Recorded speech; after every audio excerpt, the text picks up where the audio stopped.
Terima kasih masih bersama YPB Movie. Pertempuran semakin sengit antara Goku melawan Sparta dan Vegito melawan kembarannya. Jadi cerita kita berlanjut dengan akhir dan babak terakhir dari pertempuran Goku melawan Sparta. Setelah gelombang Kamehameha terakhir yang digabungkan Smet tidak hanya sepenuhnya mengalahkan Saiyan Iblis itu, tapi juga memusnahkan makhluk Sparta yang telah menguasai tubuh Gohan. Untungnya Goku yang kelelahan merasa lega karena meskipun Gohan luka parah tapi masih hidup. Dan tentu aja dua Saiyan lainnya cukup puas setelah menyaksikan kemenangan terakhir Goku. Yang pertama adalah Vegeta yang bangga dan tersenyum. Untuk sesaat Vegeta awalnya mengira Goku akan begitu lunak, tapi dia berhasil menghentikan Gohan dan membuatnya tetap hidup. Trunks juga tersenyum dan memuji Goku benar-benar mengesankan seperti yang dikatakan ibu dan ayahnya dari legenda Goku kepadanya. Dia berharap dirinya bisa bertemu dengan Goku saat itu. Mungkin segalanya akan berjalan lebih baik untuk garis waktunya. Namun saat keduanya tersipu di tempat lain, Goku sudah turun ke tanah tepat di samping Gohan yang terjatuh. Dan hampir seperti rombongannya, Vegeta dan Trunks kemudian bergabung dengannya. Semua mengelilingi Saiyan muda itu. Trunks sampaikan dia masih punya beberapa kacang Senju karena sepertinya Gohan tidak akan bertahan lebih lama lagi. Tapi Goku menolak untuk sekarang meskipun mereka mungkin butuh itu untuk nanti. Goku bisa menanganinya dengan kemampuan penyembuhan yang Goku miliki. Kemudian Goku mengulurkan tangannya ke arah putranya sambil meminta Gohan untuk bertahan. Dan dengan itu menggunakan energi Angel sekali lagi, Goku mengeluarkan aura yang menyelimuti Gohan. Energi yang sama yang secara misterius menghidupkan kembali Goten dan juga Bardock. Sekarang digunakan untuk menyembuhkan semua kerusakan dari pengaruh Sparta dari keberadaannya. Dan lebih cepat daripada penyembuhan apapun yang bisa dihasilkan Dende, Gohan yang kuat sudah mulai sadar kembali. Membuka matanya dan menanyakan apa yang sebenarnya terjadi. Apakah dia sedang berlatih dengan ayahnya? Goku membenarkan itu memang terjadi hampir seperti itu. Goku tahu Gohan jauh lebih kuat dari sebelumnya, tapi dia katakan semuanya baik-baik saja sekarang. Gohan seharusnya merasa seperti dirinya sendiri lagi. Goku mengulurkan tangannya untuk membantu Gohan bangun, dan mereka harus segera keluar dari sini. Gohan yang menuruti kata-kata ayahnya mulai berlutut menatap ayahnya. Dua senyuman terpancar di antara anggota keluarga itu saat dia juga mengulurkan tangannya. Gohan menyampaikan kerinduannya dengan Krillin karena sudah mengecewakannya, tapi dia ingin mereka membawanya kembali apapun taruhannya. Di sini Goku tentu akan melakukannya karena Krillin adalah sobatnya sendiri. Dan dengan itu tangan mereka semakin mendekat satu sama lain dan akan saling menggenggam. Tapi Trunks dengan mata serapim hijaunya yang bersinar mendeteksi sesuatu yang sangat tidak beres dengan Gohan. Dia merasakan rasa haus darah dan itu datang dari Gohan. Hingga tiba-tiba melompat penuh semangat, Gohan yang kembali dirasuki Sparta kini menunjukkan mata hitam dan merah serapimnya. Menggunakan tangan Goku untuk mengayunkan dirinya ke atas dan ke depan dengan tinju terkepal siap menyerang. Goku yang tidak tahu apa-apa hanya berdiri menarik tangannya kembali dalam ketidakpercayaan penuh. Goku merasa ini tidak mungkin sekali kenapa Sparta masih hidup setelah menerima serangan Smet Angelnya. Sparta akui tipuan Angel Goku mungkin kuat, tapi Goku lupa di tubuh Gohan tidak hanya ada satu iblis karena ada Dante dan Virgil juga. Jadi yang lenyap hanyalah anak-anaknya. Sparta ucapkan selamat tinggal untuk anak-anaknya, tapi dia akan terus hidup sebagai Sparta. Sparta menjelaskan meskipun Defense Smet berhasil, dia telah menukar nyawa putra-putranya sendiri sebagai perisai untuk menyelamatkan dirinya. Tapi tepat saat ini terjadi, dari belakang sebuah tangan gelap keluar memanjang dan mengarah pada satu target. Secara luar biasanya tangan gelap itu menghentikan serangan mendadak Sparta dengan mencengkramnya langsung dari belakang tepat di lehernya yang lemah. Seperti anjing liar yang diikat, Sparta ditarik kembali, dibawa mundur dalam sekejap, sampai akhirnya mendarat kembali pada satu sosok yang tidak lain adalah Lucifer. Lucifer menyuruh Sparta menghentikan semua ini karena dia sudah membuktikan ketidakmampuannya. Lucifer nggak ingin punya anak buah yang lemah seperti Sparta. Sparta yang gemetar sama sekali tidak bisa melakukan apapun di hadapan iblis terkuat. hanya bisa berkata untuk memohon pelariannya. Tapi Lucifer kini membungkuk mendekatkan dirinya seolah ingin membisikkan rahasia. Tapi rupanya Lucifer malah memarahi Sparta karena selama itu dia terkunci dan memohon untuk dibawa kembali. Dan saat Sparta benar-benar diberi wadah baru yang bagus dan dipilih langsung oleh Lucifer sendiri, tetap saja Sparta masih kalah. Karena itu Lucifer tegaskan waktu tidak berpihak padanya karena Sparta benar-benar menyedihkan. Sparta sontak menjadi marah balik karena dia bukan anak buah Lucifer melainkan rekan. Dia ingatkan jika bukan karena dia, Lucifer tidak akan punya petunjuk tentang alam iblis. Dan sekarang pun Sparta yakin Lucifer masih akan terjebak di sektor 10 jika dia tidak menunjukkan caranya untuk keluar. Lucifer menyuruh Sparta menganggap hutangnya lunas. Karena tanpa Dante atau Virgil sekarang Sparta sudah dibantai oleh teknik Goku. Setidaknya Lucifer akan memberi Sparta kematian yang layak oleh salah satu kaumnya sendiri. Setelah perjalanan nostalgia kecil mereka selesai, Lucifer yang berukuran besar mengangkat Sparta yang mungil, memperkeras cengkramannya di leher Sparta saat kata-kata Sparta menjadi semakin tidak terdengar. Ketakutan Sparta terdengar saat sisa hidupnya berkurang setiap detiknya. Goku, Vegeta, dan Trunks terpaku karena meskipun itu musuh, namun masih menggunakan tubuh Gohan.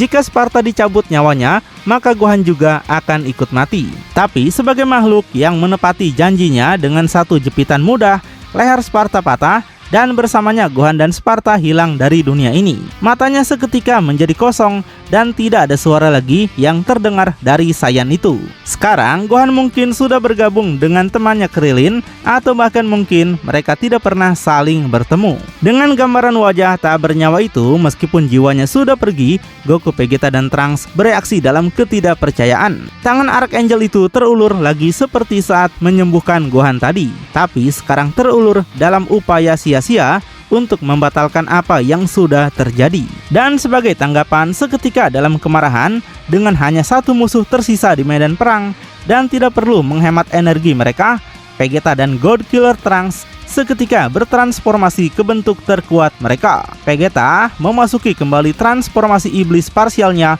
dengan sayap hitam, dan Trunks memasuki bentuk ultranya yang ditumpuk dengan serafim hijau. Guntur hitam dan kilat mengamuk di sekitar kedua Saiyan gelap itu. Dan tanpa perlu menonton lagi, kedua Saiyan kuat itu melesat maju dengan aura merah dan ungu mengejar Lucifer di depan. Di saat Vegeta dan Trunks beraksi, ceritanya berbeda untuk Goku. Dalam kesunyian total, dia tetap tidak bergerak dengan kepalanya tertunduk, menyaksikan kematian putra pertamanya telah memakan korban pada perasaan Goku. Goku merasa tidak peduli apapun yang dia lakukan, Lucifer akan terus mengambil semua yang dia cintai darinya. Ini tidak akan berakhir sampai Lucifer pergi. Sementara itu, seperti kantong sampah sekali pakai, tubuh Gohan yang tak bernyawa akhirnya dijatuhkan ke tanah dengan suara gedebuk. Setidaknya Gohan sudah tidak bisa merasakan apa-apa lagi. Sedangkan Lucifer masih menonton saat para pembunuh dewa semakin mendekat. Tangannya dilipat dengan senyuman yang benar-benar tidak terpengaruh di wajahnya. Lucifer enggak menyangka bahwa harinya tiba sekarang. Penggabungan alam yang terlarang dan pertahanan terakhir alam panah serta benteng harapan datang untuk menantangnya. Waktu benar-benar berlalu saat Vegito sedang bersenang-senang, dan sepertinya lebih banyak kesenangan sedang dalam perjalanan untuk Lucifer. Di halaman berikutnya, pertempuran terakhir antara Lucifer dan wadah pembunuh dewanya yang berbalik melawannya akhirnya dimulai dengan Trunks dan Vegeta tiba secara ganas dalam serangan yang bersamaan. Wajah mereka penuh niat karena keduanya tahu persis apa yang harus mereka lakukan. Sementara Lucifer dengan lebih banyak kegembiraan daripada yang pernah kita lihat sejak dia berada di dalam Vegito, kini tersenyum sangat lebar saat kedua prajurit meluncurkan serangan dengan tangan dan kaki.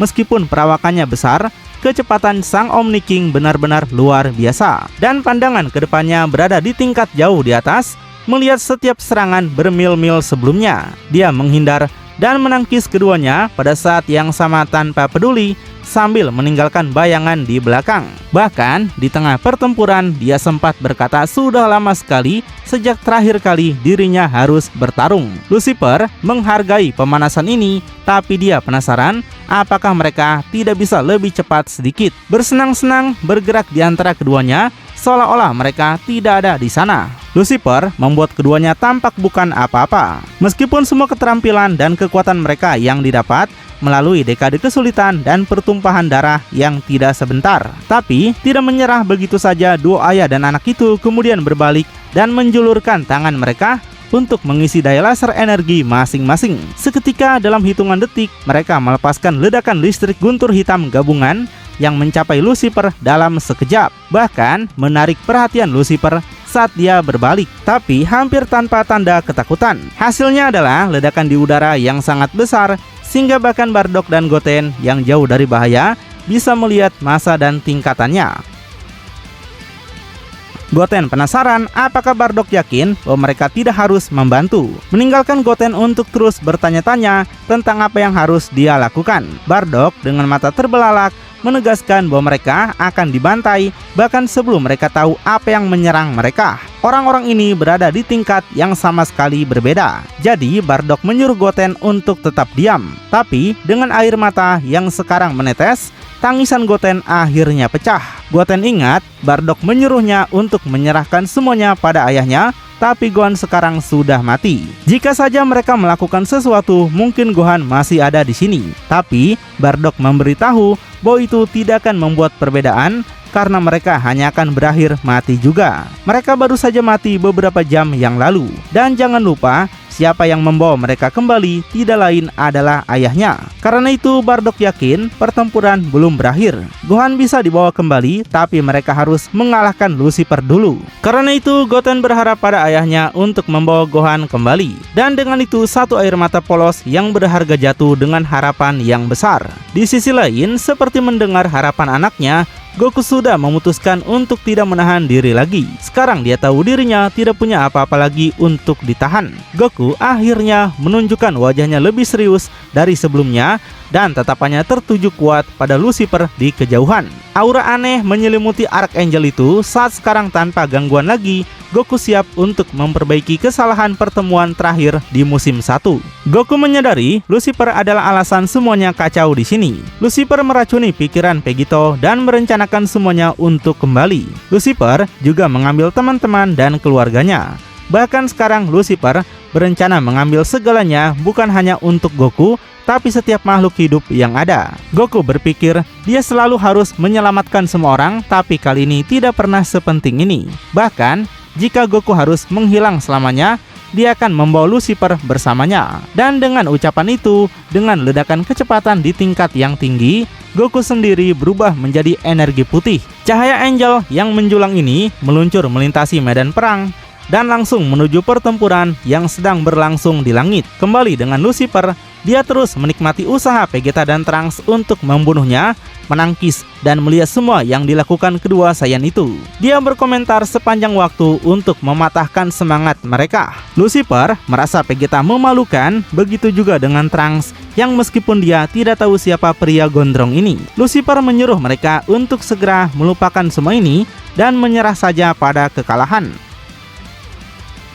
Namun, dia akhirnya mendeteksi apa yang mendekat dari belakang. Bintang energi yang bersinar, kehadirannya saja akan mengirimkan getaran ke tulang belakang sang Raja Omni. Dan yang mengejutkan Lucifer serta semua orang, cahaya dewa itu benar-benar menyerangnya, menembus tubuhnya seolah-olah dia tidak ada di sana. Mengejutkan keduanya juga karena menariknya cahaya itu tidak berhenti di Lucifer, tapi melesat melalui kejauhan setelah hanya satu serangan. Lucifer bereaksi segera karena bingung dengan energi apa itu. Energi itu datang kembali dan menyerangnya sekali lagi, tepat mengenai sasaran dan memukulnya seperti pinata. Tidak membiarkan lelucon itu berlanjut lebih lama, dengan marah Lucifer menarik pukulannya ke belakang, sepenuhnya mengabaikan Vegeta dan Trunks menunggu energi itu yang meluncur kembali. Akhirnya menaikkan suaranya karena untuk pertama kalinya dia menunjukkan usaha menyerongkan pukulan ke depan pada laser putih yang sekarang berada tepat di wajahnya. Akhirnya terjadi kontak, tapi saat tabrakan seketika,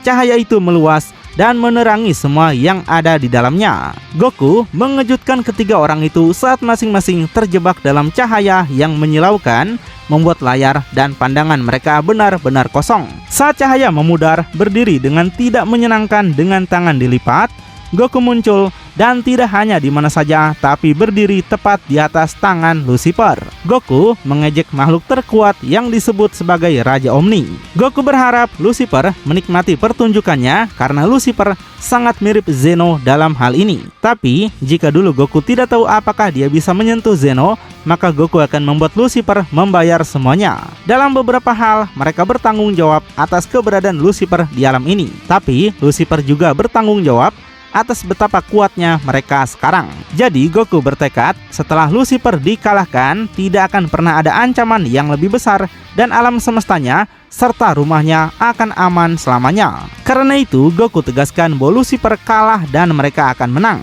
Lucifer sendiri merasa itu adalah sudut pandang yang menarik. Jadi dalam hal itu Goku harusnya berterima kasih padanya. Lucifer sarankan bagaimana kalau Goku turun dari tangannya dan tunjukkan padanya bagaimana Goku berencana mengalahkan dia. Lucifer bisa meyakinkan Goku itu akan menjadi ucapan terima kasih yang cukup. Dan dengan itu Goku melompat mundur dengan elegan sesuai dengan nama Archangel-nya, sebelum kembali tepat di depan Vegeta dan Trunks yang berdiri di kedua sisi. Di sini, meski Vegeta akui itu adalah serangan yang bagus, tapi gerakan mencolok seperti tadi membuat serangan mereka tidak berpengaruh pada Lucifer.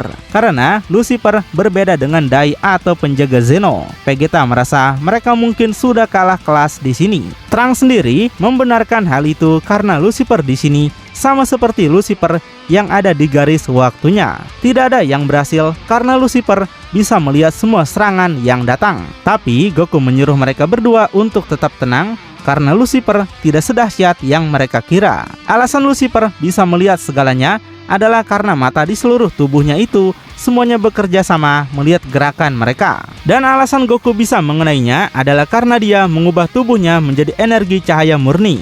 Goku tahu Vegeta dan Trunks tidak bisa melakukan hal yang sama, tapi terbatas bagi Lucifer jumlah yang bisa dia lacak sekaligus. Jadi simpelnya, dengan serangan 3 sekaligus, mereka akan menjatuhkannya dengan mudah. Goku sangat yakin dengan itu. Vegeta mengerti dengan ucapan Goku untuk menyerangnya bersama, tapi dia tidak mau langkahnya dihalangi. Sedangkan Trunks bersiap melakukan saran Goku sebaik mungkin. Dan dengan itu ketiga Saiyan segera mengambil posisi bertarung. Trunks yang sudah lama ingin melihat Lucifer berakhir, akhirnya mengeluarkan pedang pembunuh dewanya. Dengan satu kata terakhir, Vegeta berteriak dengan penuh adrenalin. Vegeta tegaskan tidak ada Vegito, hanya mereka yang berjuang untuk apa yang menjadi milik mereka. Ini mungkin pertempuran terakhir, jadi meminta semuanya untuk mempersiapkan diri. Saat hal-hal dimulai di sana, di multiverse yang sepenuhnya baru, dengan cerita yang berbeda dan versi karakter yang berbeda, Kratos nampak bertanya kepada putranya. Dengan melangkah maju perlahan dengan santai menginjak dewa penghancur Kujo yang masih berlutut, Raditz menyatakan bahwa dia menemukan satu benda berharga lagi. Diakui benda-benda ini semakin langka setelah mereka mengumpulkan ratusan darinya. Tapi apapun lebih baik daripada tidak sama sekali. Saat dia tampak merogoh pakaian berbulunya terungkap di tangan Raditz, tidak lain adalah sebuah bola naga. Tapi tidak seperti yang pernah kita lihat sebelumnya. Di multiverse unik ini, bola naga muncul sepenuhnya hitam dengan bintang putih di tengahnya. Dan secara misterius, tidak seperti di multiverse kita yang ada 7, di sini tampaknya ada jumlah yang tidak terhingga. Tapi untuk tujuan apa masih belum diketahui. Sampai akhirnya Kratos merasa sangat senang. Bola itu adalah untuk memperpanjang kekuatan mereka di sini. Kratos segera mengulurkan tangannya untuk mengambil bola naga misterius itu. Tapi sebelum Raditz sempat memberikan bola naga pengabul keinginan itu kepada ayahnya, keduanya terpaku merasakan orang asing tiba di tengah-tengah mereka. Kratos segera melihat ke belakang dengan lirikan matanya dan memanggil dengan keras. Kratos menyuruh siapapun itu untuk segera muncul ke hadapannya. Atas perintah Kratos, dari balik portal hitam persegi panjang yang misterius, sebuah kaki nampak muncul.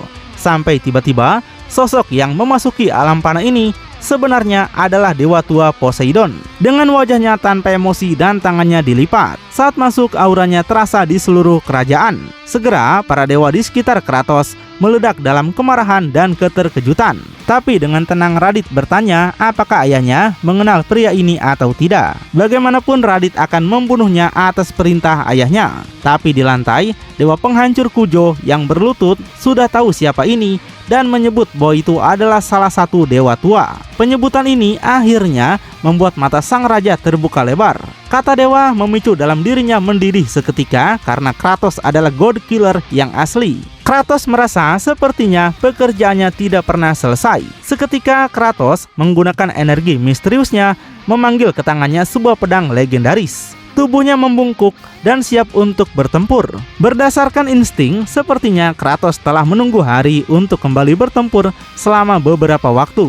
Dengan suara meninggi mengangkat pedangnya, Kratos meminta Raditz untuk membawa orang-orang dan dewa penghancur pergi sekarang. Kratos akan menangani ini sendirian. Mendengar itu membuat Poseidon tersenyum dan melepaskan tangannya dari posisi terlipat. Poseidon baru tahu jadi seperti ini sang pembunuh dewa yang terkenal di zamannya. Karena itu Poseidon setuju untuk menguji kekuatan Kratos sebagai putra Zeus. Pertempuran antara pembunuh dewa dan dewa tua akhirnya tiba lebih cepat dari yang diprediksi. Tapi dari petarung yang tidak disangka-sangka oleh siapapun. Seberapa kuat versi Kratos di multiverse ini nantinya?